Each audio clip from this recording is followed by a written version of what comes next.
"Don't drink it," says the little girl to the CEO's paralyzed son. The secret he learns changes life. If you enjoyed this story, subscribe to the channel and type Amen in the comments. A beautiful piece of good news may come your way very soon. And don't forget to tell us where you're watching from. The Secret That Changed Everything Introduction. When a mysterious 6-year-old girl approaches a powerful CEO's disabled son with shocking words that will shatter everything he believed about his child's condition, a family's destiny transforms forever. What medical secret was hidden in plain sight? Like and comment below.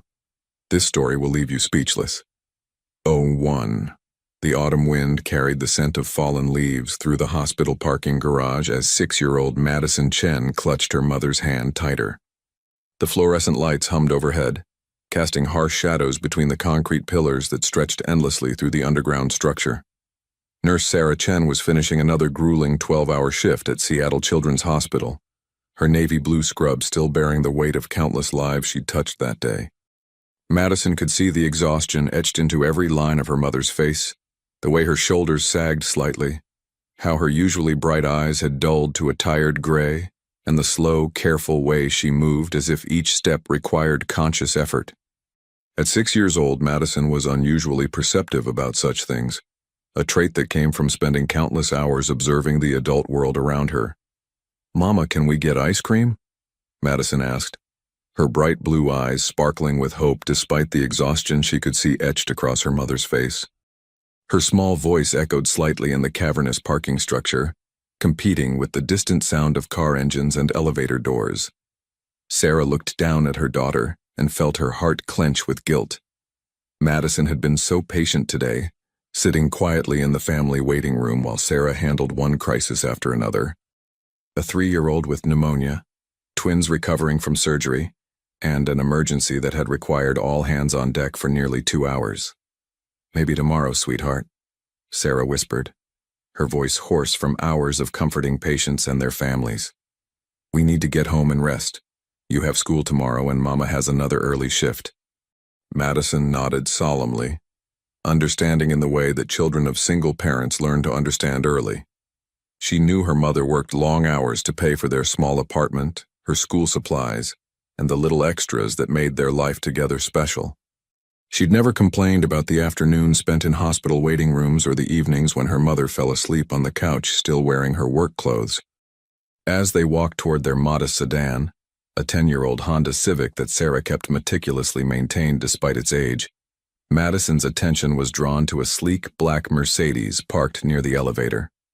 The car looked like something from a movie, its paint so perfect it reflected the parking garage lights like a mirror. A man in an expensive charcoal gray suit was carefully lifting a small boy from the passenger seat, his movements precise and practiced. The man was tall and imposing, with silver threading through his dark hair despite appearing to be in his early 40s.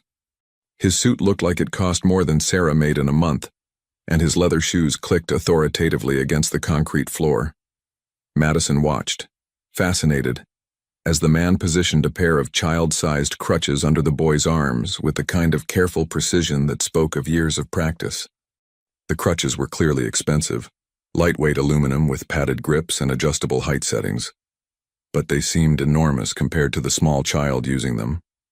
The boy couldn't have been older than 5, with sandy blonde hair that caught the fluorescent lighting and enormous hazel eyes that held a mixture of resignation and quiet sadness. He wore clothes that Madison immediately recognized as expensive, a navy blue sweater that looked impossibly soft, khaki pants with a perfect crease, and small leather shoes that probably cost more than her mother's entire work wardrobe. Madison watched as the little boy struggled to maintain his balance, his thin arms working hard to support his weight on the crutches. His father's strong, manicured hands hovered protectively nearby, ready to steady him at the first sign of trouble. "Daddy, I dropped my juice box," the boy said, his voice carrying a mixture of frustration and resignation that seemed far too mature for his age. The juice box had rolled several feet away, its blue liquid sloshing inside the clear container. The man, clearly someone accustomed to immediate solutions to any problem, immediately bent to retrieve the fallen drink. His movements were swift and efficient, but Madison noticed something else in his expression as he looked at his son. Worry. Deep, consuming worry that reminded her of the faces she'd seen countless times in the hospital corridors when parents received difficult news about their children. "Careful, Tyler," the man said gently, his voice carrying the weight of authority she'd heard her mother describe when talking about the important doctors who made rounds. "We don't want you to fall. Remember what Dr. Hamilton said about being extra cautious." Madison's mother tugged her hand, urging her toward their car. "Come on, honey. We need to get going. I still need to stop by the grocery store, and you need to finish your homework before bedtime." But something made the little girl pause. She'd spent countless hours in these hospital halls observing, listening, learning. Her mother often brought her to work when childcare fell through, which happened more often than Sarah liked to admit on a nurse's salary. And Madison had developed an unusual awareness of medical situations that most children her age couldn't comprehend. She'd learned to read the subtle signs of pain in children's faces, could identify different types of medical equipment from across a room, and had absorbed an impressive vocabulary of medical terms simply by listening to the conversations that flowed around her. Other children her age might not notice the difference between a wheelchair and a walker, but Madison could spot the distinctions immediately. As Tyler raised the juice box to his lips with hands that seemed to tremble slightly from the effort of balancing on his crutches, Madison's breath caught in her throat. The liquid inside was a distinctive pale blue color, the same unusual shade she'd seen countless times in the medication preparation room when she'd peek through the crack in the door during her mother's shifts. "Madison, come on," her mother called softly, but the little girl was frozen in place, her mind racing through memories and connections that most adults would have missed. She remembered watching the pharmacy technicians measure out liquid medications, remembered the way certain drugs had that particular blue tint, remembered conversations she'd overheard about the importance of proper medication administration. Most importantly, she remembered a conversation from 3 days ago that had troubled her ever since. 3 days earlier, Madison had been hiding in the supply closet near the pharmacy, playing quietly with her coloring book while her mother handled an emergency in the intensive care unit. The supply closet was one of her favorite hiding spots, quiet, filled with the comforting smell of clean linens, and positioned perfectly to observe the bustling activity of the hospital without being noticed. She'd been carefully coloring within the lines of a butterfly picture when 2 doctors had stopped directly outside the closet door, their voices low but urgent enough to capture her attention. "The paralysis medication has been switched again," one doctor had whispered, his voice tight with frustration. "Someone's been deliberately administering muscle relaxants instead of the prescribed vitamins. This is the 3rd case we've identified, and I'm starting to think it's not accidental." Madison had recognized the voice as belonging to Dr. Stevens, a kind woman who always smiled at her when they passed in the hallways. "Doctor." Stevens had dark curly hair and wore glasses that made her look like the smart teacher in Madison's favorite books. "How long has this been going on?" the other doctor had asked. This voice belonged to Dr. Rodriguez, not the police officer Rodriguez, but a tall man with a beard who worked in the children's wing. "Possibly years, Doctor," Stevens had replied, and Madison could hear papers rustling as if they were reviewing files. "The poor kid doesn't even know his legs work properly. The muscle relaxants have been keeping him essentially paralyzed, but it's so gradual and consistent that everyone assumes it's his actual medical condition. Do we have any idea who's doing this? This isn't just medical malpractice, this is deliberate assault on a child. That's what makes it so disturbing. Someone with medical knowledge and access to pharmaceuticals is specifically targeting this family. The prescriptions look legitimate, the paperwork is perfect, but the actual medication is completely wrong." Madison had memorized every word of that conversation, the way children do when they sense something monumentally important is happening around them. She'd understood that somewhere in the hospital, a little boy was being given medicine that was hurting him instead of helping him, and that the grown-ups who were supposed to protect him didn't know what was happening. Now, watching Tyler drink that distinctive blue liquid, every alarm bell in her 6-year-old mind was screaming with recognition.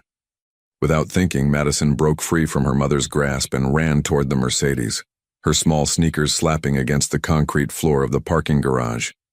"Don't drink that!" she shouted, her small voice echoing through the cavernous space and drawing startled looks from other families heading to their cars. Both Tyler and his father turned in surprise. the man's piercing gray eyes narrowing as he took in the sight of the small girl running toward them.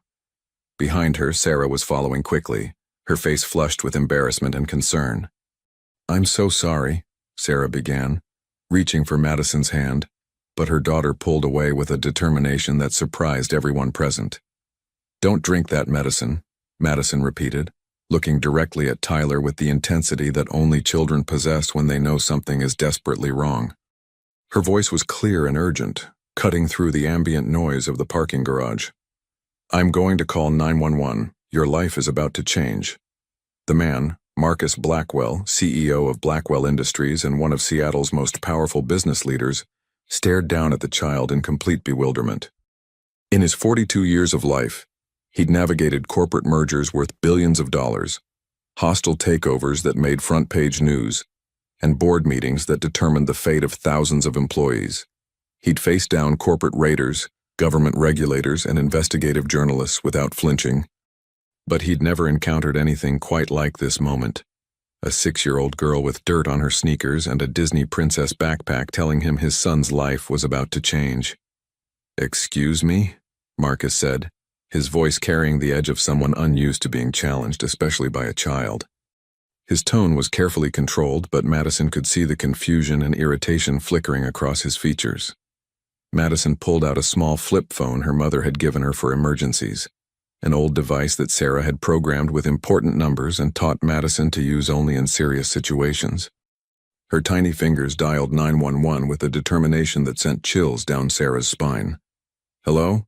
I need to report medicine poisoning at Seattle Children's Hospital parking garage," Madison said into the phone, her voice clear and urgent despite her age.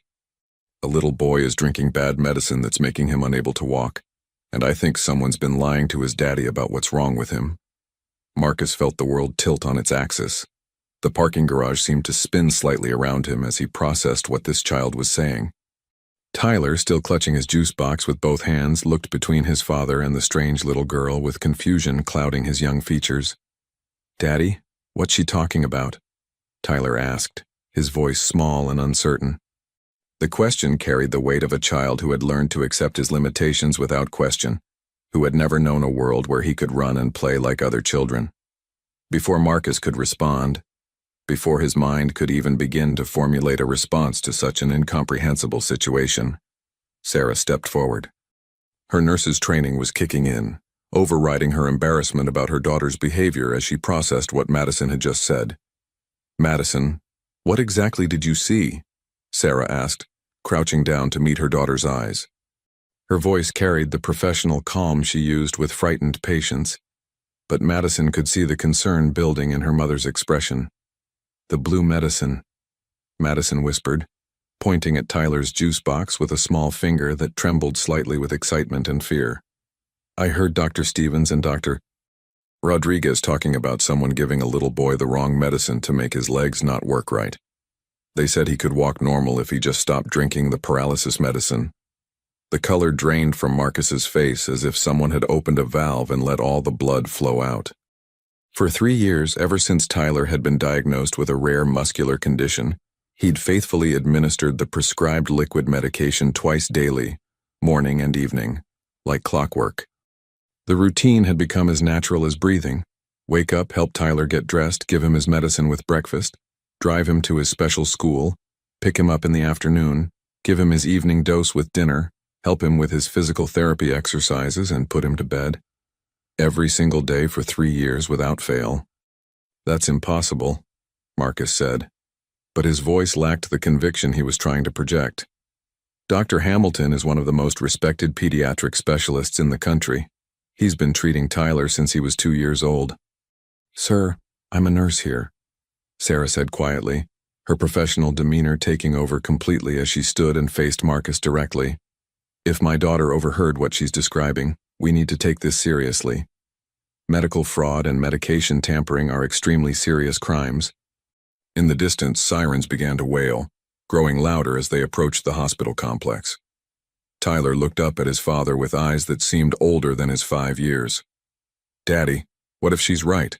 What if my legs aren't really broken?"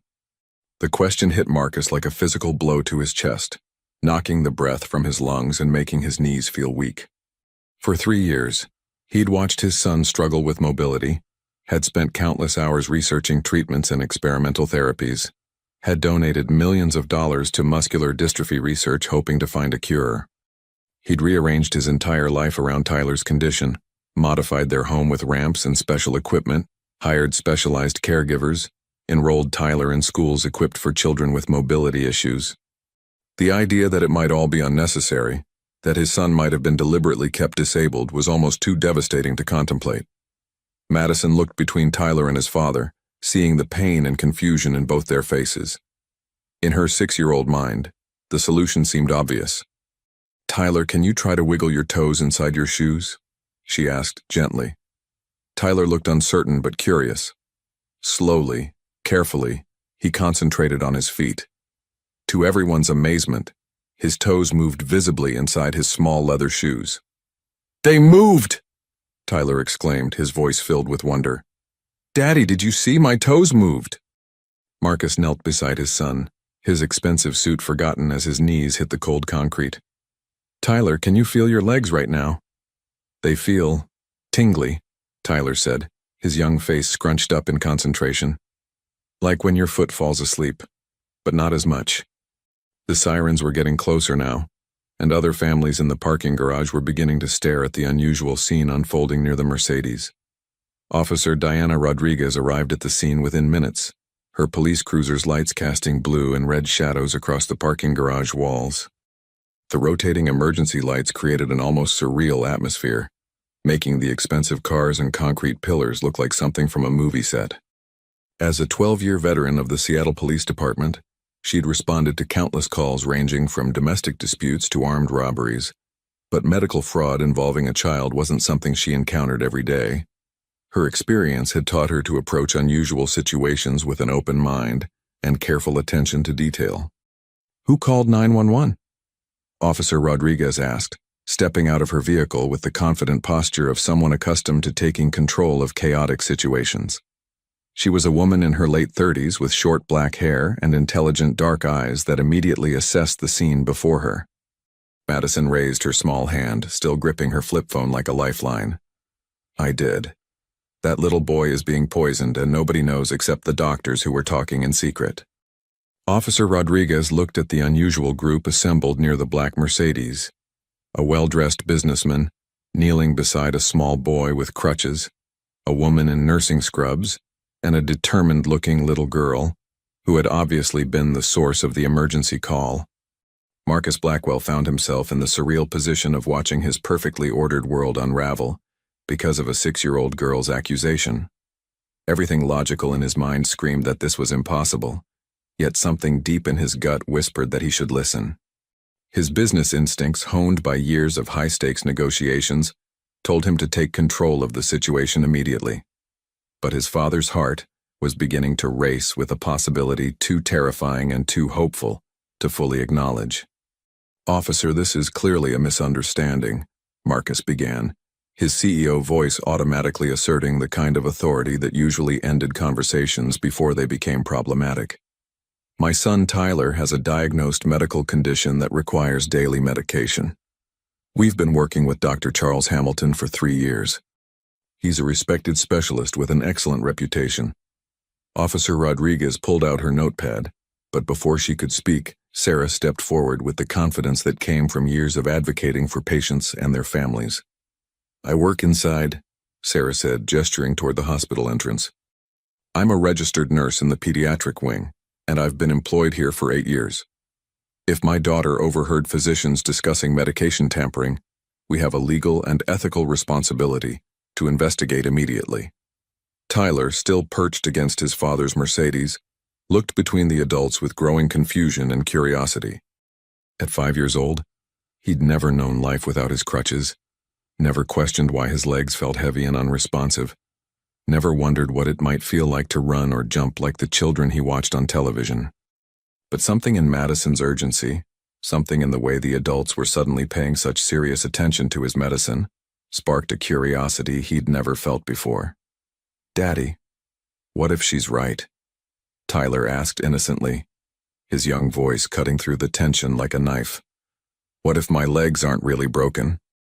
What if I could play soccer like the kids on TV? The question hit Marcus like a physical blow, more devastating than any hostile takeover or corporate crisis he'd ever faced. For 3 years, he'd watched his son accept his limitations with the kind of grace that broke his heart daily. He'd seen Tyler watch other children play at parks, seen him try to keep up during family gatherings, seen the quiet sadness in his eyes when he couldn't participate in activities that other children took for granted. The idea that this suffering might have been artificially imposed was almost unbearable. Officer Rodriguez knelt down to Madison's eye level, recognizing that the little girl was the key witness in whatever was unfolding here. Her training had taught her that children often observed details that adults missed, and their lack of social filtering sometimes led them to report things exactly as they heard them. "Sweetheart, can you tell me exactly what you heard the doctors say? Try to remember their exact words if you can."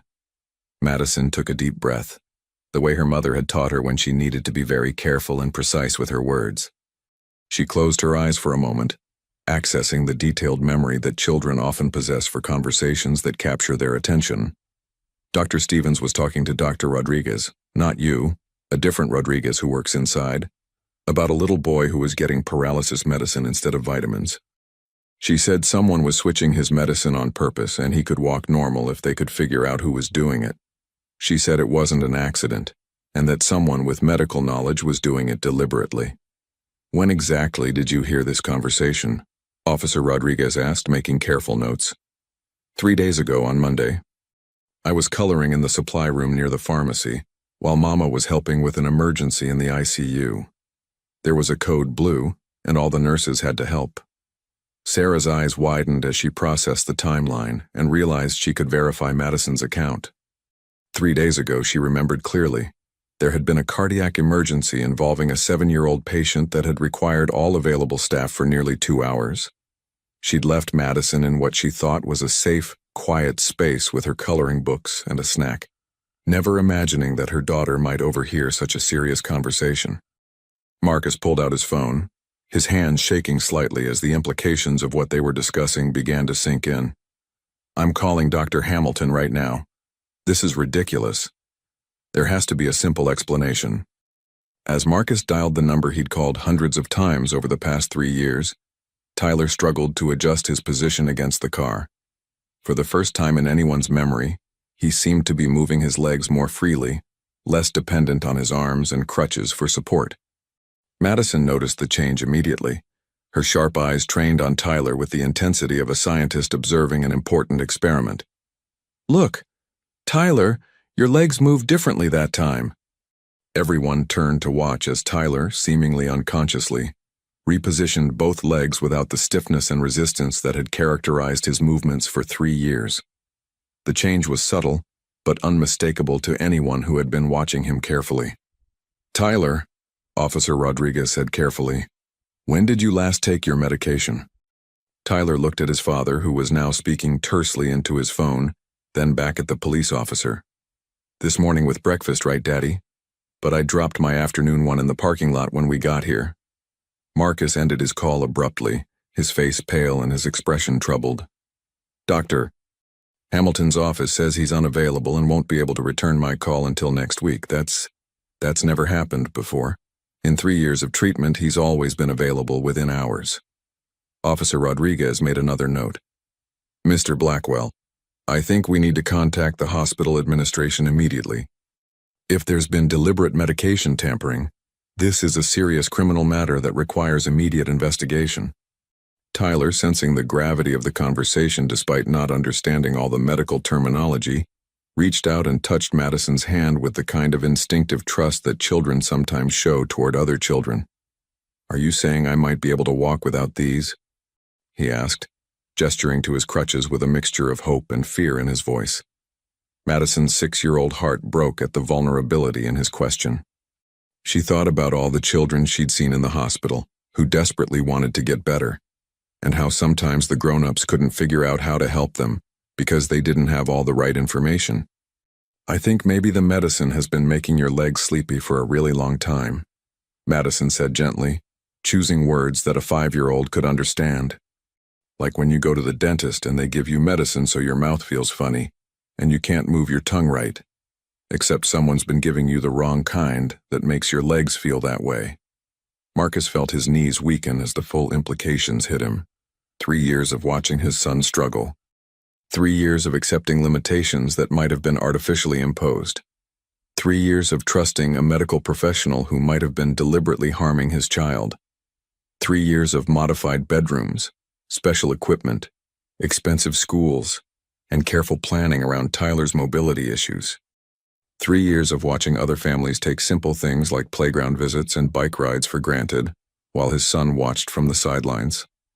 "We need to go inside immediately," Officer Rodriguez said firmly, her professional demeanor sharpening as she realized the scope of what they might be dealing with.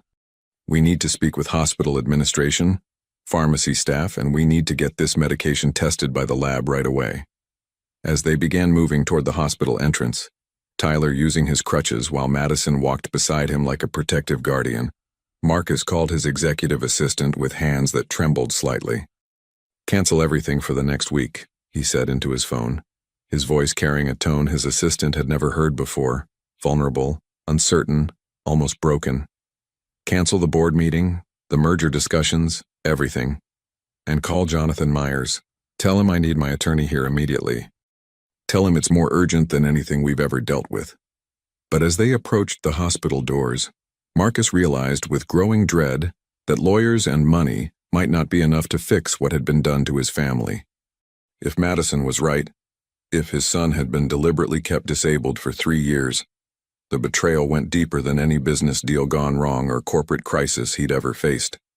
This was personal. This was about his child. And someone was going to pay for what they'd done. Tyler looked up at his father with eyes full of questions that Marcus couldn't yet answer. But underneath the confusion, there was something else.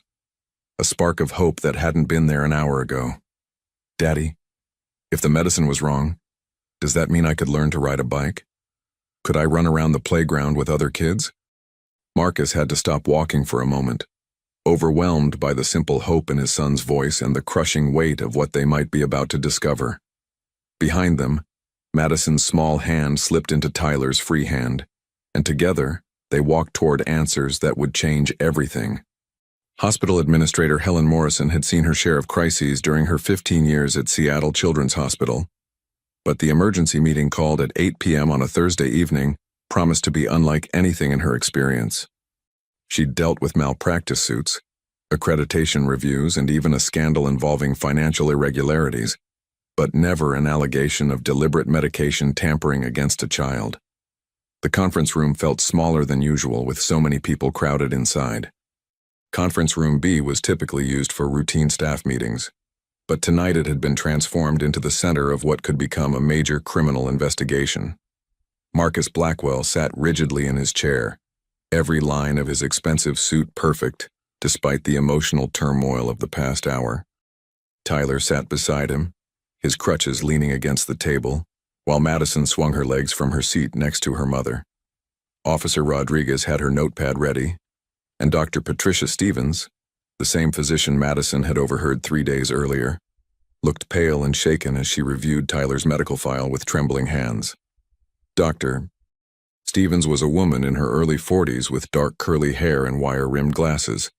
She'd been practicing pediatric medicine for nearly 2 decades, and the possibility that a child had been systematically poisoned under her watch was making her feel physically ill. "Mr. Blackwell," Administrator Morrison began, her voice carrying the careful neutrality she'd learned from years of handling sensitive situations. "We take any allegation of medical misconduct extremely seriously. Dr. Stevens has been reviewing your son's case since Officer Rodriguez contacted us an hour ago, and what we've discovered is deeply troubling." Dr. Stevens cleared her throat, her voice tight with a combination of professional concern and personal guilt. "Marcus, I need to ask you some direct questions about Tyler's treatment history, and I need you to answer as precisely as possible." Marcus nodded, his businessman's composure barely masking the anxiety churning beneath the surface. He'd spent his entire adult life in control of every situation, but this felt like standing on shifting sand. Who specifically prescribed Tyler's daily medication, and exactly how long has he been taking it? "Dr. Charles Hamilton," Marcus replied immediately, the name rolling off his tongue with the familiarity of 3 years of trust. Tyler's been taking it twice daily for 3 years, since he was diagnosed with juvenile muscular dystrophy when he was 2 years old. Dr. Stevens and Administrator Morrison exchanged a look that made Marcus's stomach drop. Marcus, Dr. Stevens said gently, we've conducted a thorough review of our medical staff records, our consulting physician database, and our affiliated practices directory. Dr. Charles Hamilton hasn't had medical privileges at this hospital for over 4 years. He lost his medical license for insurance fraud and prescription drug trafficking. The words hit Marcus like a physical blow, as if someone had reached into his chest and squeezed his heart until he couldn't breathe. That's impossible. I've been taking Tyler to his office every month for 3 years. We have appointments scheduled through next year. I've paid thousands of dollars for consultations and treatments. Where exactly have you been taking your son for these appointments? Administrator Morrison asked, her fingers poised over her laptop keyboard. Marcus pulled out his phone, scrolling through his meticulously organized calendar with hands that weren't quite steady. The Hamilton Medical Building on Pine Street, Suite 402. Dr. Hamilton's private practice. We're there every month like clockwork. Officer Rodriguez looked up from her notes with a grim expression. Mr. Blackwell, I'm going to need to verify this, but my preliminary check shows that building was converted to office condos 2 years ago. There's no medical practice operating there currently. The room fell silent except for the hum of the fluorescent lights and the distant sounds of hospital activity in the corridors. The implications of what they were discovering seemed to hang in the air like a toxic cloud. Tyler, who had been playing quietly with a toy car that a nurse had given him, looked up at his father with growing confusion and a dawning awareness that something was very wrong. Daddy, if we weren't going to a real doctor, where were we going every month? Who was the man in the white coat who always talked to me? Marcus felt the room spinning around him as everything he'd believed about his son's care crumbled. I don't know, Tyler. I honestly don't know. Madison, who had been listening intently with the kind of focused attention that adults often underestimated in children, suddenly spoke up with a question that cut through the confusion like a laser. Mr. Tyler's daddy, do you have a brother? Marcus looked startled by the seemingly random question, his mind struggling to make connections. Yes, I have a brother named David, but he died 4 years ago in a car accident. Why would you ask that? Madison looked at her mother, then back at Marcus with the serious expression that children wear when they're about to share something important. Because when I heard the doctors talking in the supply room, they said the little boy's uncle was the one switching his medicine. They said he was pretending to be a doctor and that he had access to medical supplies because of his job. The color drained from Marcus's face as puzzle pieces began clicking into place with horrifying clarity. His brother David had worked in the medical field, or at least that's what Marcus had always believed. Dr. Stevens leaned forward across the conference table, her voice urgent. Marcus, this is critically important. Did your brother have access to medical supplies? Any connection to pharmaceutical distribution or hospital systems? Marcus's mind raced backward through memories he'd never questioned before. David worked at Northwest Medical Supply Company. He said he was a pharmaceutical sales representative. He was the one who helped me find Dr. Hamilton when Tyler was first diagnosed. He said Hamilton was the best specialist in the region for Tyler's specific condition. Administrator Morrison was typing rapidly on her laptop, her fingers flying across the keyboard as she accessed database after database. I'm pulling up all records associated with your brother's name, any medical licenses, pharmaceutical certifications, or hospital access credentials. As they waited for the search results, Tyler grew restless in his chair. He attempted to adjust his position, and for the first time in anyone's memory, his legs responded with a fluidity and strength that had been absent for 3 years. Madison noticed the change immediately, her sharp eyes trained on Tyler's movements with scientific precision. Look, Tyler, your legs are moving more normal now. Everyone turned to watch as Tyler, seemingly unconsciously, repositioned both legs without the stiffness, weakness, and trembling that had characterized his movements for as long as anyone could remember. The change was dramatic enough to be visible to everyone in the room. Tyler, Dr. Stevens said carefully, pulling her chair closer to the boy. When exactly did you last take your medication? I need you to think carefully about the timing. Tyler looked at his father, then at the concerned faces around the table. This morning with my cereal, right, Daddy? You gave it to me in the kitchen like always. But I was supposed to have another one this afternoon and I dropped it in the parking lot when we got out of the car. Dr. Stevens pulled out her phone and began calculating rapidly. It's been approximately 11 hours since your last dose. Tyler, I want you to try something for me. Can you try to stand up without using your crutches? Marcus started to object, his protective instincts flaring like an alarm system. Absolutely not. He could fall and hurt himself. He hasn't stood without support in 3 years. Dr. Stevens held up a gentle but firm hand. Marcus, we'll be right here to catch him if he falls. But if Madison is right about what she overheard, Tyler's muscle weakness may have been artificially induced. The medication may be wearing off. Tyler looked uncertain but excited, his young face bright with a possibility he'd never been allowed to consider. Can I try, Daddy? I want to see if my legs work. With everyone positioned around him like a safety net, Tyler slowly placed his feet flat on the floor and pushed himself up from the chair using only his arm strength. For a moment, he wobbled uncertainly, his small body adjusting to sensations he hadn't felt in years, and then miraculously he stood. He stood without assistance, without crutches, without support, for the first time in 3 years. The room erupted in gasps and whispered exclamations. Sarah Chen put her hand over her mouth in amazement. Officer Rodriguez stopped taking notes and simply stared. Dr. Stevens began crying quietly, overwhelmed by the implications of what they were witnessing. Tyler looked down at his legs in absolute amazement, his young mind struggling to process this new reality. Daddy, I'm standing. I'm really standing, Tyler exclaimed, his voice filled with pure joy and wonder. Then, taking a deep breath, Tyler took one tentative step forward, then another. His movements were shaky and uncertain, like someone learning to walk for the first time, but they were real steps powered by his own muscles. Madison clapped her hands together with delight. I knew it. I knew the medicine was making your legs sleepy. You can walk, Tyler.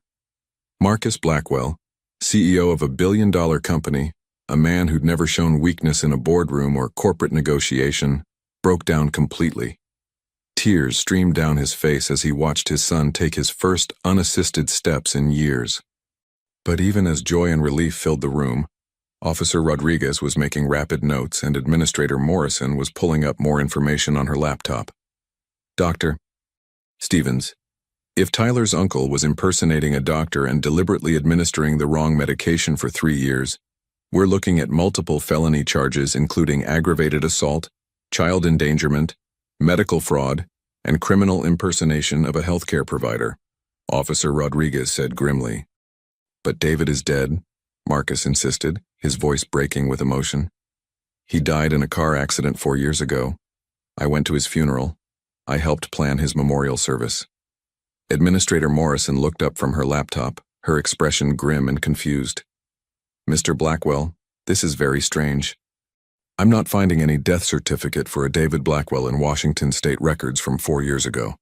No accident reports, no obituaries, no burial permits. The celebration stopped abruptly, as the implications of her words sank in like stones dropping into still water.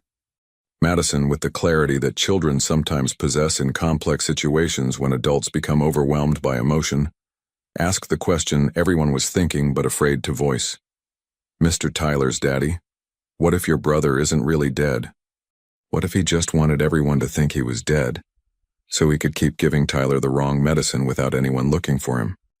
As Tyler continued taking hesitant but increasingly steady steps around the conference room, testing his newfound mobility with the wonder of a child discovering the world anew, Marcus realized that everything he'd believed about his family, his brother, and his son's condition was about to be shattered forever. The truth he was beginning to understand was far more sinister and complex than anyone had imagined. And somewhere out there, the person responsible for 3 years of his son's unnecessary suffering was still free, still dangerous, and still unknown. The following morning brought a flurry of activity that transformed the quiet corridors of Seattle Children's Hospital into something resembling a crime scene investigation. Detective James Morrison, no relation to the hospital administrator, had taken over the case from Officer Rodriguez, bringing with him a team of specialists that included forensic accountants, pharmaceutical investigators, and computer forensics experts. Marcus had spent the night in a hotel room adjacent to the hospital, unable to bear the thought of taking Tyler home to an environment that now felt contaminated by deception. Tyler had slept peacefully for the first time in months, his body no longer fighting against artificial paralysis, while Marcus stared at the ceiling and tried to process the magnitude of what they'd discovered. Madison and her mother had returned to their small apartment, but not before Madison had extracted a promise from Tyler that he would practice walking every day until he was strong enough to run.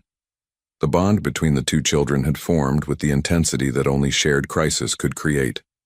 Detective Morrison was a tall, lean man in his early 50s with graying hair and the kind of patient demeanor that came from years of investigating complex cases. He'd seen financial fraud, medical malpractice, and family betrayals, but the deliberate poisoning of a child by a family member was something that made even his experienced stomach turn.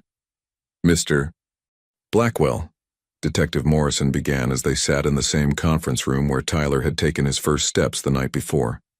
"We've spent the night running background checks, financial records, and surveillance footage. What we've discovered is extremely disturbing." Marcus sat rigidly in his chair, Tyler beside him practicing small movements with his legs under the table. The boy's recovery was happening faster than anyone had expected, as if his young body was eager to reclaim 3 years of stolen mobility. "Your brother David is very much alive," Detective Morrison continued, opening a thick file folder. "We've traced financial records, surveillance footage from various locations, and employment records. He's been operating under multiple identities for the past 4 years." The words hit Marcus like physical blows, each revelation worse than the last. "That's impossible. I saw his body. I identified him at the morgue." Detective Morrison pulled out a series of photographs and documents. "The body you identified belonged to a homeless man named Robert Chen, who died in the car accident that your brother staged. David had been paying this man to use his appearance and identification for months leading up to the accident. The facial injuries from the crash made positive identification difficult. Sarah Chen, who had arrived early to check on Tyler's condition, gasped audibly at the mention of the surname. "Chen? Did you say Robert Chen?" Detective Morrison looked at her with interest. "Yes, ma'am. Did you know him?" Sarah's face had gone completely pale.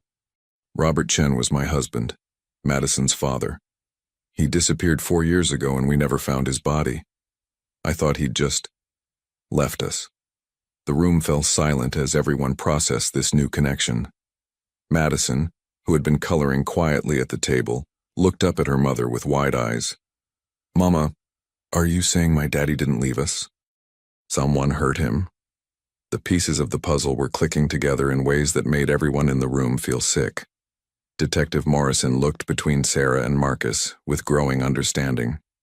"Mrs. Chen, I need to ask you some specific questions about your husband's disappearance and any connection he might have had to David Blackwell." Sarah nodded, her hands trembling as she reached for Madison. "Robert worked as a maintenance supervisor at Northwest Medical Supply Company, the same company where Marcus's brother claimed to work. Robert had access to pharmaceutical storage areas, shipping manifests, and inventory records." Marcus felt the world spinning around him as more connections became clear. "David used your husband's access to steal medications and forge prescriptions." "That's exactly what we believe happened," Detective Morrison confirmed. "But when Robert discovered what David was doing and threatened to report him, David staged the car accident to eliminate the witness and fake his own death simultaneously." Madison looked between her mother and Tyler's father with the kind of intuitive understanding that children sometimes possess in emotional situations. "Tyler, does this mean my daddy tried to help you and that's why the bad man hurt him?" Tyler reached across the table and took Madison's hand with the solemn seriousness of a 5-year-old making an important promise. "If your daddy tried to help me, then he was a hero. And heroes don't really die, they just go away for a while." Dr. Stevens, who had been monitoring Tyler's condition throughout the night, entered the conference room with a clipboard full of test results. Tyler's blood work confirms everything we suspected, she announced. His system has been saturated with a cocktail of muscle relaxants and mild sedatives for years. The good news is that there appears to be no permanent damage. With proper physical therapy, he should regain full mobility within a few months. Marcus felt tears of relief mixing with his anger and grief. Doctor, how could this have gone undetected for so long? How could a child be systematically poisoned for 3 years without anyone noticing? Dr. Stevens sat down heavily, the weight of professional responsibility evident in her expression. Because the person doing this had medical knowledge and access to legitimate-looking prescriptions.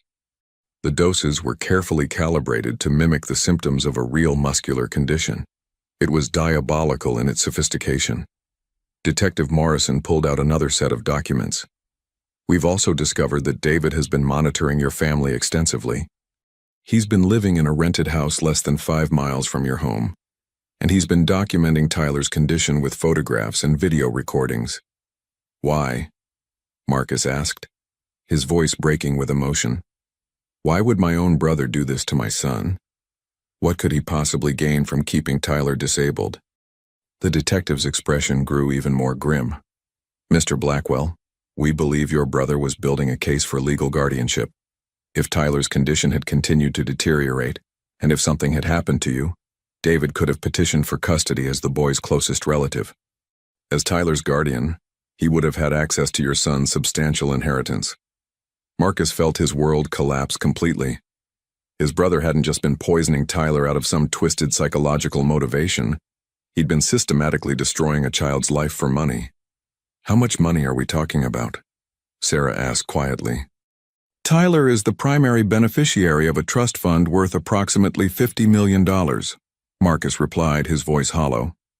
It becomes accessible when he turns 18, or earlier if I die and his guardian deems it necessary for his medical care.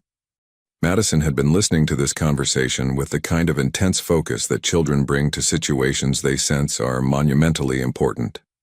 Suddenly she looked up from her coloring book with an expression of urgent concern. Tyler's daddy. Where's the bad uncle man right now? Is he still pretending to be a doctor? Detective Morrison's radio crackled to life before he could answer. The voice on the other end was urgent and filled with static. Detective Morrison, we've got movement at the Pine Street location. Subject appears to be destroying evidence, requesting immediate backup.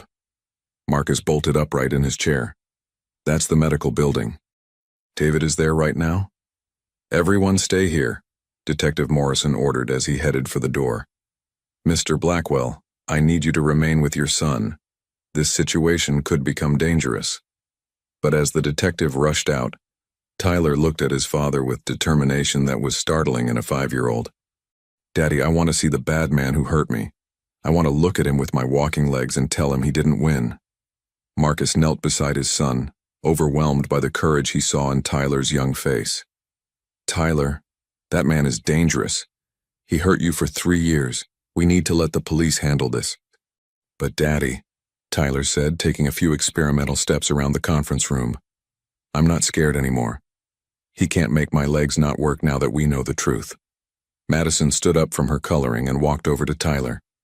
Tyler, my mama says that sometimes the best way to beat bad people is to show them they couldn't break the good things inside you. As sirens wailed in the distance, heading toward the confrontation that would finally bring David Blackwell to justice, Tyler took his father's hand and spoke with wisdom that seemed far beyond his years. Daddy, can we go home now? I want to try running in our backyard. 3 hours later, Detective Morrison returned to the hospital with news that would close one chapter of the nightmare and open another. David Blackwell was in custody, arrested while attempting to destroy evidence in what had indeed been a sophisticated medical fraud operation, operating out of the former Hamilton Medical Building. We found everything, Detective Morrison announced as he rejoined the group in the conference room. Medical equipment, pharmaceutical supplies, forged prescription pads, and detailed records of Tyler's condition going back 3 years. Your brother had been documenting every aspect of Tyler's deterioration like some kind of twisted scientific experiment. Marcus felt sick to his stomach.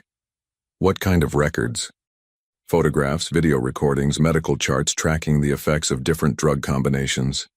He was treating your son like a laboratory subject. The detective's voice carried barely controlled anger. We also found evidence that he was planning to expand his operation to target other wealthy families with children. Tyler had been practicing walking around the conference room, growing stronger and more confident with each step. But now he stopped and looked at his father with concern. "Daddy, does this mean other kids were getting hurt like me?" "No, son," Detective Morrison said gently, kneeling down to Tyler's level. "You were the only one, and now that we've caught him, he'll never be able to hurt any children again." Sarah had been quiet during most of the discussion, processing the revelation that her missing husband had been murdered while trying to protect a child he'd never met. But now she looked up with a question that had been troubling her. "Detective Morrison, you said Robert was trying to stop David. Do you know exactly what happened the night he disappeared?" The detective nodded grimly. "Based on evidence we found in David's records and surveillance footage from the medical supply company, Robert had discovered discrepancies in pharmaceutical inventory and traced them to David's theft operation. He was planning to report David to federal authorities the next morning." Madison looked up from her coloring book, her 6-year-old mind processing this information with remarkable clarity. "So my daddy was trying to save Tyler before he even knew Tyler needed saving?" "That's exactly right, sweetheart. Your father was a hero who tried to do the right thing." Tyler walked over to Madison and sat down beside her. "Madison, your daddy saved me even though he never met me. That makes him the best kind of hero." As the children comforted each other with the kind of innocent wisdom that adults often lose, Marcus found himself looking at Sarah Chen with new understanding. Both of their lives had been shattered by David's greed and manipulation, but their children had found a way to heal together. "Mrs. Chen," Marcus said quietly, "I don't know how to begin to apologize for what my brother did to your family." Sarah looked at him with tired but kind eyes. "Mr. Blackwell, you're not responsible for your brother's actions, but maybe we can find a way to help each other move forward." Dr. Stevens had been quietly reviewing Tyler's latest test results, and now she looked up with a smile that had been absent from her face for the past 24 hours. "Tyler, I have some wonderful news. Your latest blood work shows that the medications are almost completely out of your system. Your muscle response tests are remarkable. I believe you'll be running and playing like any other 5-year-old within a few weeks." Tyler's face lit up with pure joy. "Really? I can really run and play soccer and ride a bike?" "All of that and more, Dr. Stevens confirmed. "You're going to need some physical therapy to rebuild the strength you've lost, but there's no reason you can't do everything other children your age can do." Madison clapped her hands together. "Tyler, this means you can come to my school and play on the playground with me." Marcus felt a warmth in his chest that had nothing to do with Tyler's medical recovery. Watching his son form a friendship with the little girl who had saved his life was healing something inside him that he hadn't even realized was broken. "Madison," Marcus said, crouching down to her level, "you saved my son's life. I don't know how to thank you for being so brave and speaking up when you knew something was wrong." Madison considered this seriously. "Tyler's daddy, I think sometimes kids notice things that grown-ups miss because we're not worried about being wrong. We just want to help." Detective Morrison was packing up his files when his phone rang. After a brief conversation, he hung up with a satisfied expression. That was the district attorney's office. "David Blackwell has been charged with first-degree murder in the death of Robert Chen, aggravated assault against a child, medical fraud, and about a dozen other felonies. He's going to be in prison for the rest of his life." Tyler looked up from where he was practicing standing on one foot. "Does this mean the bad man can never hurt anyone ever again?" "That's exactly what it means, Tyler." As the afternoon sun streamed through the conference room windows, Marcus made a decision that felt more right than any business deal he'd ever negotiated. "Mrs. Chen, Sarah," he began, "I want to establish a foundation in your husband's name. Robert Chen tried to protect children he'd never met, and I think we should honor that by helping other families who are facing medical crises." Sarah's eyes filled with tears, but for the first time in 4 years they were tears of something other than grief. "Robert would have loved that," she whispered. Tyler and Madison were now sitting together at the table, drawing pictures with the crayons Madison had brought. Tyler was drawing a stick figure family labeled, Tyler and Madison and our daddies, while Madison was carefully coloring a picture of two children holding hands. Tyler, Madison said seriously, do you think our daddies would have been friends if they'd met when they were both alive? Tyler considered this with the gravity that 5-year-olds bring to important questions. I think they're probably friends now, wherever daddies go when they're not here anymore. And I think they're happy that we're friends too. Marcus and Sarah exchanged a look over their children's heads, both thinking the same thing. Sometimes the most profound healing comes from the most unexpected places. As the day wound down and the immediate crisis resolved into the beginning of a long healing process, Marcus realized that while David's betrayal had stolen 3 years of Tyler's childhood, it had also brought them to this moment, to Madison and Sarah, to the discovery of Tyler's strength, and to the beginning of something that felt like an extended family, built on shared trauma and mutual support. Tyler, Marcus said, are you ready to go home and try running in our backyard? Tyler stood up from his chair, walked steadily across the room to his father, and hugged him tightly. I'm ready, Daddy. But can Madison come too? I want to show her how fast I can run now. 6 months later, the transformation was nothing short of miraculous. Tyler Blackwell ran across the playground at Madison's elementary school with the boundless energy of a healthy 5-year-old, his laughter mixing with the sounds of other children at recess.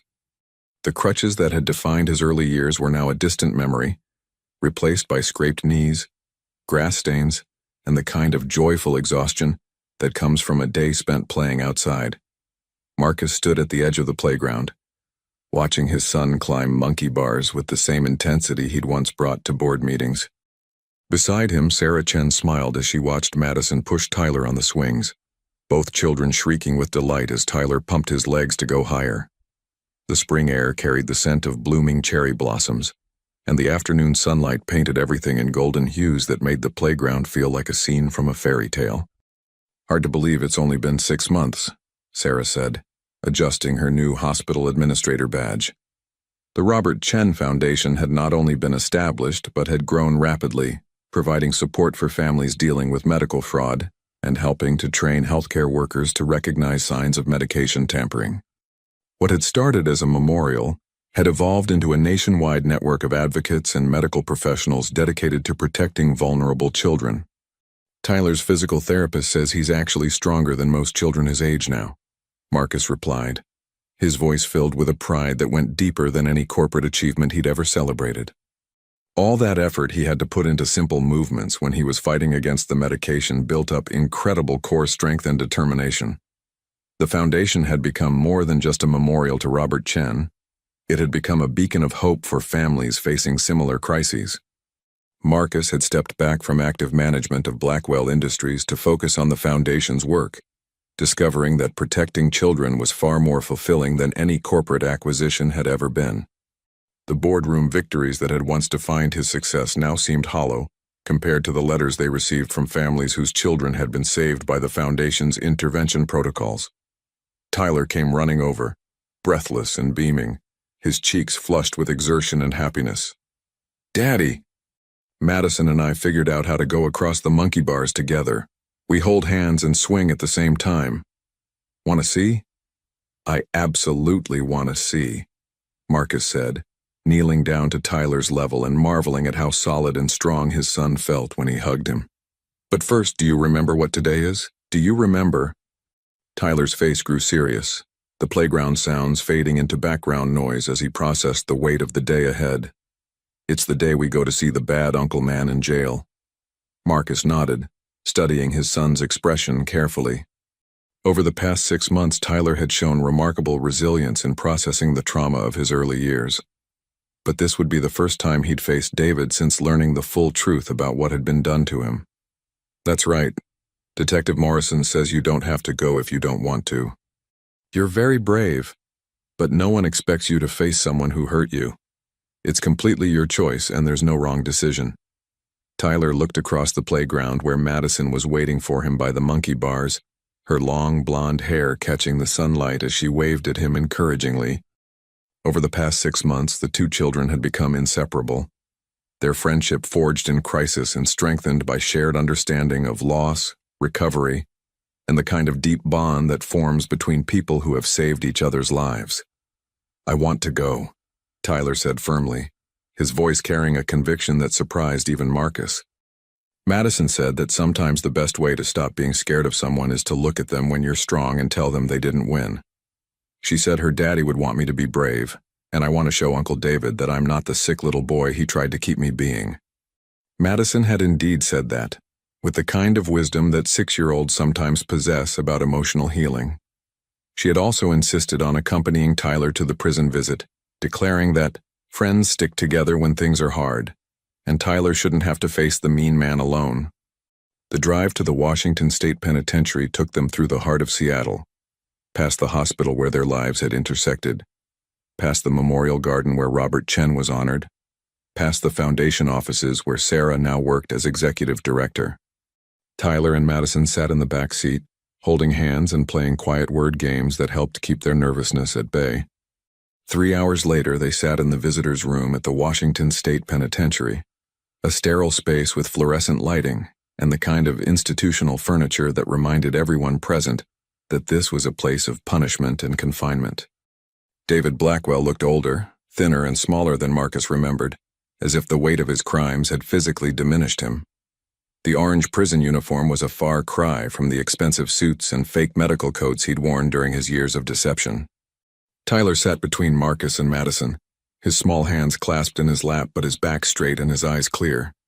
He'd grown 3 inches in 6 months of proper nutrition and natural physical development, and the haunted look that had shadowed his young face for years was completely gone, replaced by the bright confidence of a child who knew he was loved and protected. David looked across the table at his nephew with an expression that might have been remorse, though Marcus suspected it was more likely self-pity mixed with shock at seeing Tyler's transformation. The contrast between the vibrant, healthy child before him and the weak, dependent boy he'd spent 3 years manipulating must have been stark.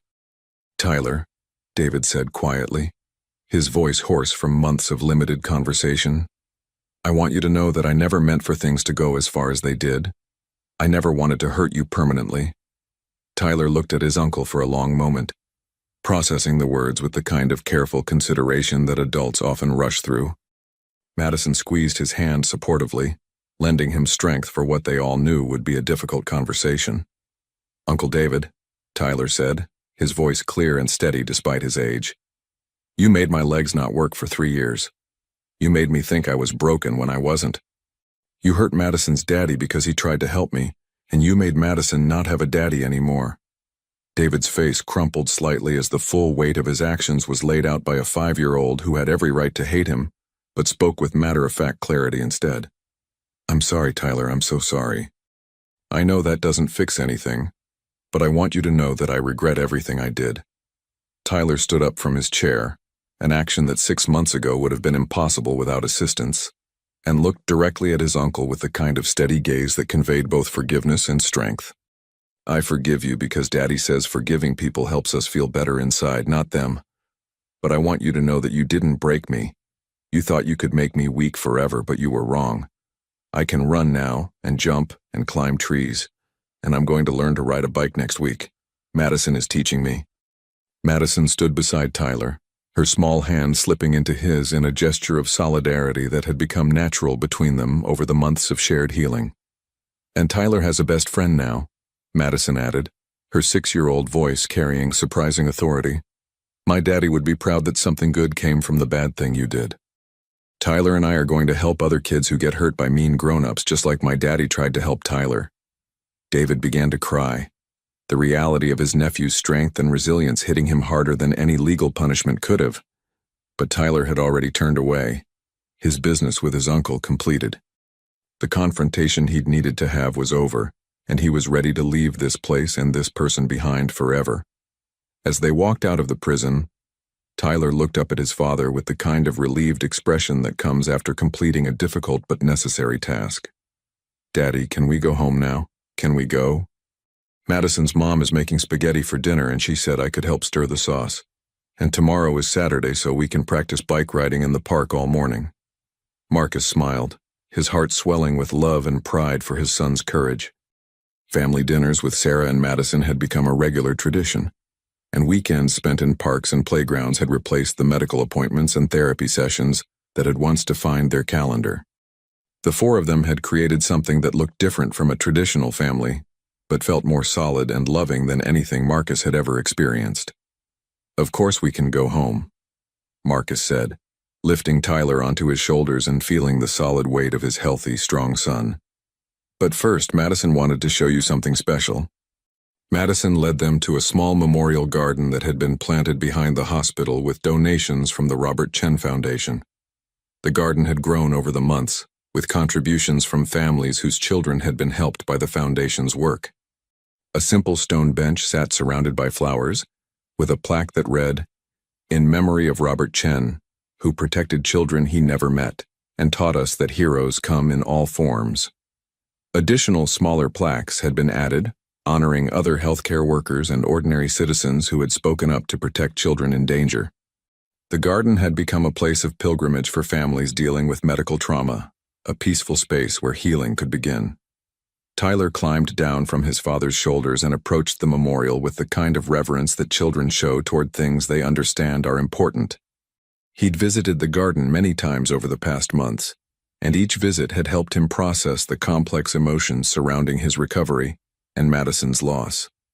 "Mr. Madison's daddy," Tyler said to the memorial stone, his young voice carrying surprising maturity. "Thank you for trying to save me even though you never got to meet me. I'm going to be brave like you were, and I'm going to take care of Madison like you would have wanted. And when I grow up, I'm going to help protect other kids too." Madison sat on the bench and patted the space beside her, a ritual they'd developed during their many visits to the garden. "Tyler, I think my daddy would want us to remember that the best way to honor people who try to help others is to help people ourselves. That's why we're going to work for the foundation when we grow up." As they sat together in the memorial garden, watching the sunset paint the sky in shades of orange and pink, Marcus and Sarah exchanged a look that carried the weight of everything they'd been through, and the hope of everything they were building together. Their relationship had evolved slowly and naturally, built on shared trauma, mutual respect, and the deep bond that came from watching their children heal each other. Tyler and Madison were already making plans for their next adventure: a bike riding lesson in the park, a trip to the science museum where Tyler wanted to learn about how muscles work, a sleepover where they could stay up late and tell stories about what they wanted to be when they grew up. The future stretched ahead of them bright with possibility, no longer shadowed by deception or artificial limitations.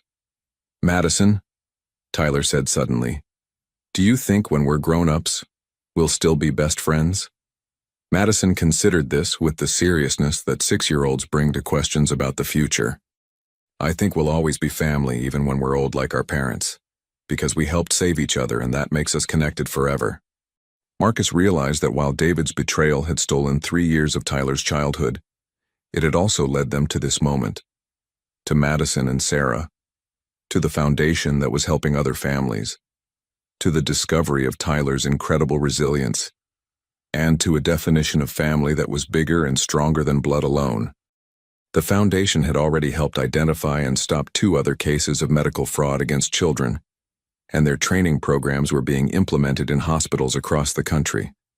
What had started as one child's courage to speak up had become a movement to protect vulnerable children everywhere. As they walked back to their cars, Tyler suddenly stopped and looked back at the memorial garden, where solar lights were beginning to glow in the gathering dusk. "Daddy, do you think Madison's daddy knows that Tyler and Madison are best friends now? Do you think he knows we're helping other kids like he tried to help me?" Marcus followed his son's gaze to the peaceful garden where flowers were beginning to bloom in the spring air, where families came to find hope in the midst of crisis. "I think he knows, Tyler, and I think he's very happy about it. I think he's proud of both of you for being so brave and caring about other people." Tyler nodded solemnly, then brightened as he remembered something important. "Madison, race you to the car. I bet I can run faster now than you can." "You're on," Madison called back, taking off across the parking lot with Tyler close behind.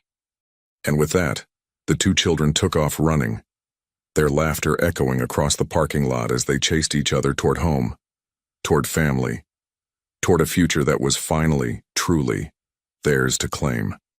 Behind them, Marcus and Sarah walked more slowly, hands linked, watching their children run with the kind of freedom and joy that had once seemed impossible. The end of their story was really just the beginning of everything good that would follow. Tomorrow would bring bike riding lessons and playground adventures. Next week would bring the Foundation's annual fundraising gala, where Tyler and Madison would speak to hundreds of people about the importance of protecting children. Next month would bring Sarah and Marcus's wedding, a celebration not just of their love but of the family they'd built from tragedy and hope. But tonight, they would go home together, all four of them, to a house filled with laughter and the kind of unconditional love that makes any place feel like home. Tonight, Tyler would help stir the spaghetti sauce while Madison set the table, and they would share stories about their day and make plans for tomorrow. And somewhere in the distance, carried on the evening breeze, the memory of Robert Chen's sacrifice would continue to inspire new heroes to step forward and protect the children who needed them most.